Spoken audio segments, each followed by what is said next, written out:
दोस्तों बीकॉम से ग्रेजुएट होने के बाद अक्सर स्टूडेंट्स के मन में ये 3 पॉपुलर कोर्स करने का ख्याल तो जरूर आता है, जिसमें अक्सर स्टूडेंट्स को डाउट रहता है कौन सा चूज करे और कौन सा नहीं। हाँ, हम सीए, एमबीए और एलएलबी के बारे में बात कर रहे हैं। हम इस वीडियो में डिफरेंस पता करने वाले हैं, जिससे आपको इन तीनों में से कौन सा चूज करे वो जानने में हेल्प मिलेगी।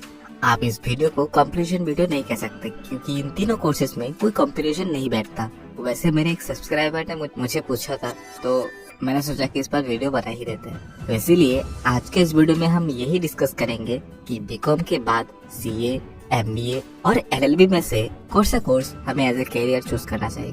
दोस्तों मेरा नाम है शुमेर और आप देख रहे हैं बिजनेस सेक्शन। दोस्तों सीए, एमबीए और एलएलबी ये तीनों ही कोर्स प्रोफेशनल कोर्सेस है, जिसको करने के बाद आपकी लाइफ सेटल हो जाती है। लेकिन कौन सा कोर्स हमारे लिए सही रहेगा वो पता कैसे करें? अगर हम ऐसे ही रैंडमली किसी कोर्स को चूज कर लेते हैं और बाद में अगर हम उसे क्लियर ही नहीं कर पाते हैं तो फायदा क्या है उसका? ऐसे सवाल मन में सबका आ ही जाता है।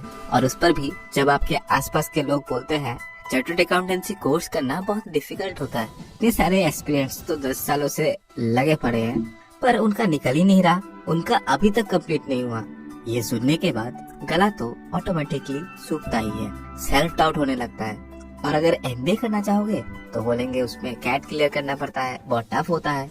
सेम एलएलबी भी करना है तो उस पर भी अगर आप अच्छी कॉलेज में जाना चाहते हैं तो उसके लिए भी आपको एंट्रेंस तो क्लियर ही करना पड़ता है। लोग बोलेंगे आंखों के नीचे डार्क सर्कल आ जाते हैं, पढ़ते पढ़ते पढ़ाई खत्म ही नहीं होता। ऐसा सुनने के बाद कोई भी इंसान डर जाए। इसीलिए पहले हम इन तीनों कोर्सेज के बारे में जानेंगे। ये कौन सी कोर्स होती है, ये किस टाइप की कोर्स होती है, इन कोर्सेज में क्या क्या पढ़ाया जाता है, पास होने के बाद इनकी पोजीशन क्या होती है। दोस्तों एक चार्टर्ड अकाउंटेंट एक बिजनेस में जितने भी फाइनेंशियल मैटर है उनके साथ डील करता है, जैसे taxation, audit, financial accounting, financial management और भी बहुत सारे कुछ। मतलब उसको संख्याओं में काम करना होता है। और चार्टर्ड अकाउंटेंट्स अगर चाहते हैं तो वो गवर्नमेंट सेक्टर में भी काम कर सकते हैं। और शायद ही आप लोगों को पता होगा इंडियन गवर्नमेंट में सीए और सीएमए के लिए स्पेशल ऑल इंडिया सर्विस का भी प्रावधान है, जिस पर सिर्फ सीए और सीएमए प्रोफेशनल्स ही अप्लाई कर सकते हैं, जिसका नाम है इंडियन कॉस्ट अकाउंटिंग सर्विस। उस पर भी आप जा सकते हैं। उस टाइप के सर्विसेज में आपको गवर्नमेंट की फाइनेंस की देखभाल करना होता है,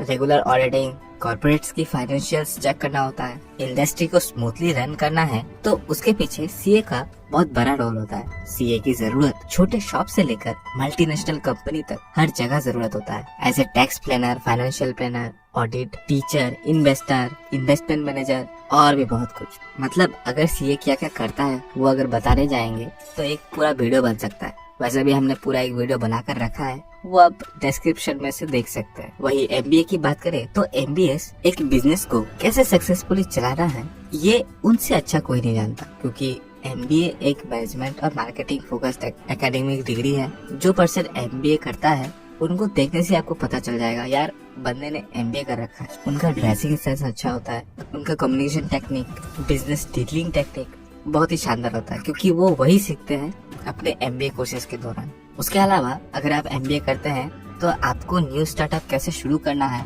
उसका नॉलेज दिया जाता है।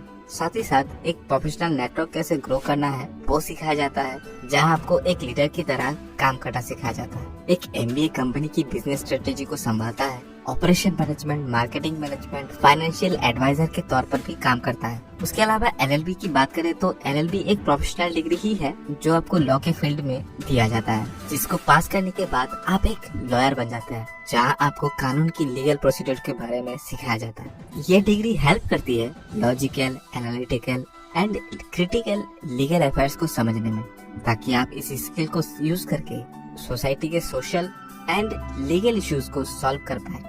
लॉयर बनने के बाद आप क्लाइंट्स को सिर्फ लीगल एडवाइस कर पाते हैं पर कोर्ट में केस नहीं लड़ पाते। उसके लिए आप इस वीडियो से आपको कुछ जानकारी मिली होगी। वीडियो अगर